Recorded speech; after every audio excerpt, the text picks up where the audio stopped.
Hey y'all, how you doing? Hestia's Helper here, and we are kitchen witching again today. Um, it is Imolk. It's hard not to pronounce the B, but my friend Beth says you're not supposed to. So Imolk. Imolk. Anyway, as you can tell by the title, we are making a beer bread for Brigid today. And just a quick little backstory. I wanted to do something with y'all today, and I didn't want it to be bread because the last bake along we had was bread, and I was like, they're gonna think that's all I do. But listen, okay. First of all, I love bread. Uh, Anybody who watches the channel that has seen me in real life knows my body is about 85% gluten anyway. So that's what it is. But I was thinking last night and this idea just came to me and I was like, this is perfect. This is perfect. So we're making beer bread. Beer bread is one of my favorite breads to make because it's virtually impossible for you to jack it up. It is three ingredients plus a stick of butter, or half a stick of butter in this case, which right now our butter is in our bread pan, half a stick, melting in the oven right now. And we're only going to use half a stick because we're going to slather it when it comes out. But so, and then beer bread, I was thinking that's even more perfect because in Catholicism, uh, Saint Brigid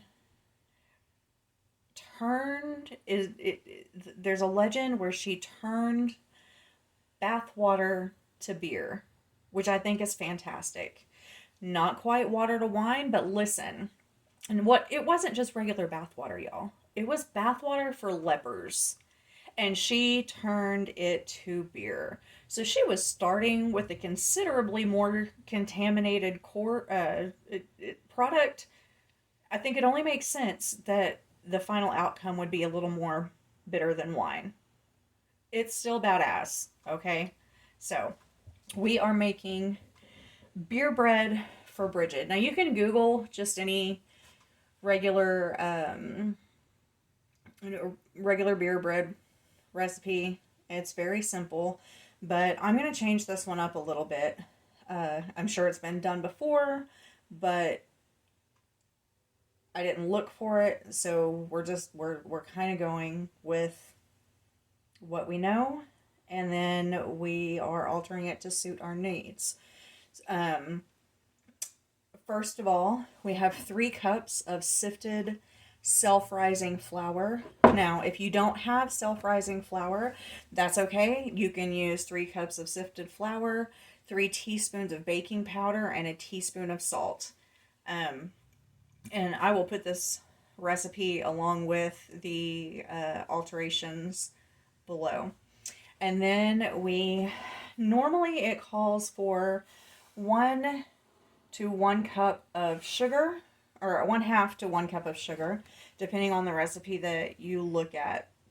We are going to be substituting our sugar with honey.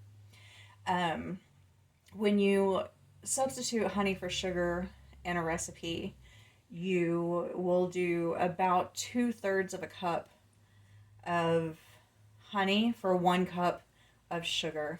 And, I like my bread on the sweeter side. I usually go closer to about 3/4 of a cup of sugar, kind of halfway in between.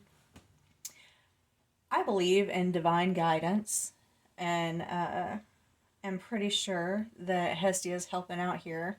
So this measurement that I have is just over 1/3 of a cup, not about halfway to half a cup. And that is exactly how much I had left in the open honey container that I had. So that's exactly how much we're using. Okay? And then you need 12 ounces of beer. Um, any beer will work. It doesn't have to be a high priced beer. Listen, Natty Light makes some pretty good beer bread. I'm just saying. So, but since we are also using the honey, we need to decrease this amount by about an ounce. So I took out an ounce of our beer, and we are going to give that as offering. And hopefully Hestia and Brigid both will be super pleased. So we're going to plop in our honey. Like I said, this recipe is incredibly simple.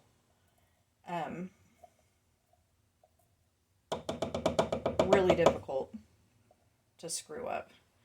Unless your oven temperature is off. That can always mess with something. And then we're going to add in our beer. And you just dump it all right in there.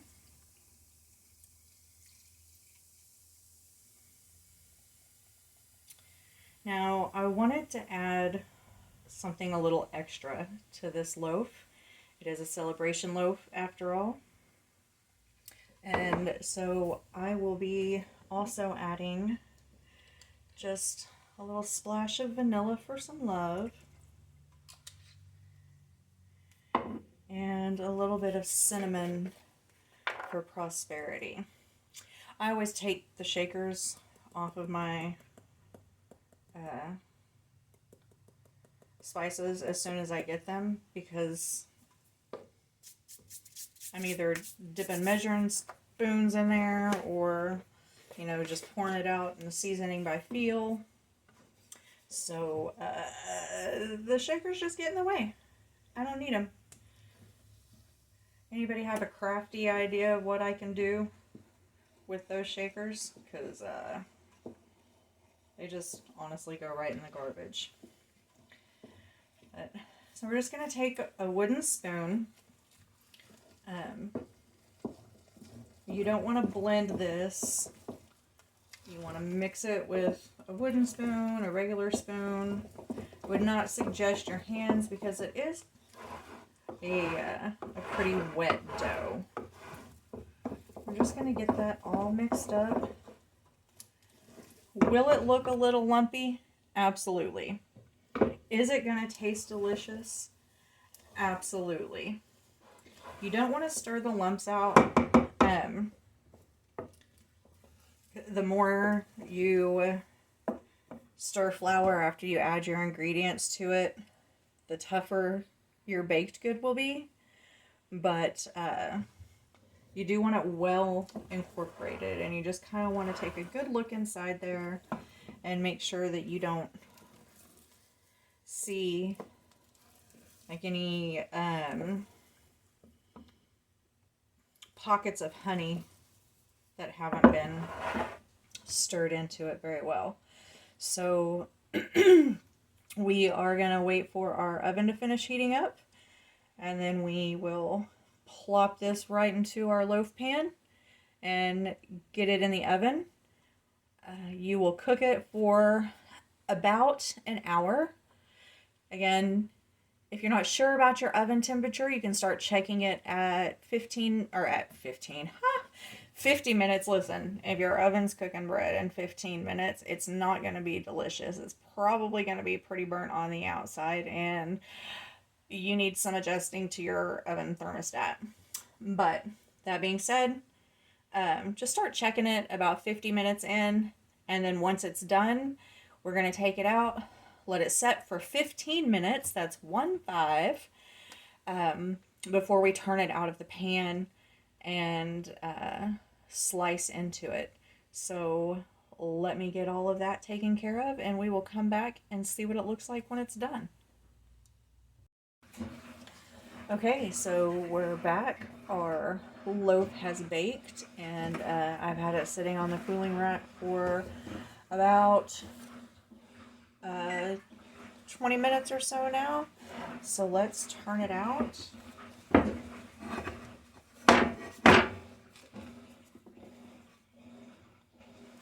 Ooh, beautiful.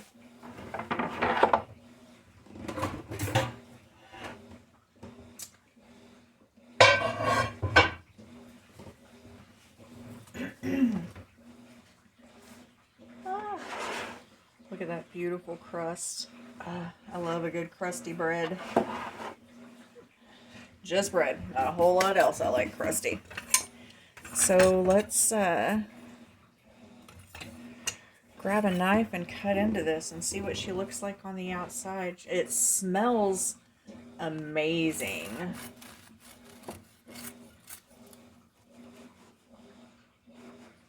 I'm still a little warm to cut. There we go. Now you can see. Look at that beautiful color. Soaked up all the butter on the bottom there, so that's a little buttery down there. Now, I am about to run out the door, so I don't have time to do this properly. I just want to give you a flavor profile. Set that over there, let it finish cooling. Get one of these nice little crusty bits right here. Normally, I would slather it with a bunch of butter and just dig in. Maybe a little extra honey, but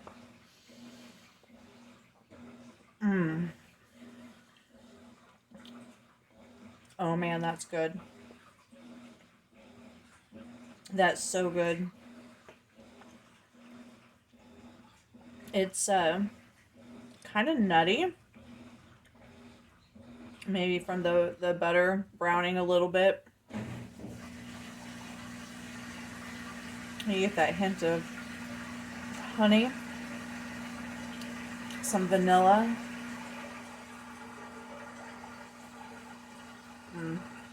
And that cinnamon comes in on the back and just kind of warms it up a little bit.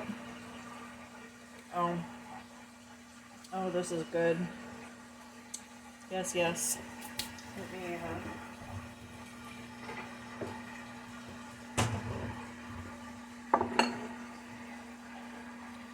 put some over here.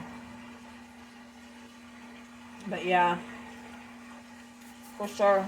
Anyway, I hope you guys enjoyed this video. And go make you some honey beer bread. Alright? Happy Emerald. Love y'all. Bye.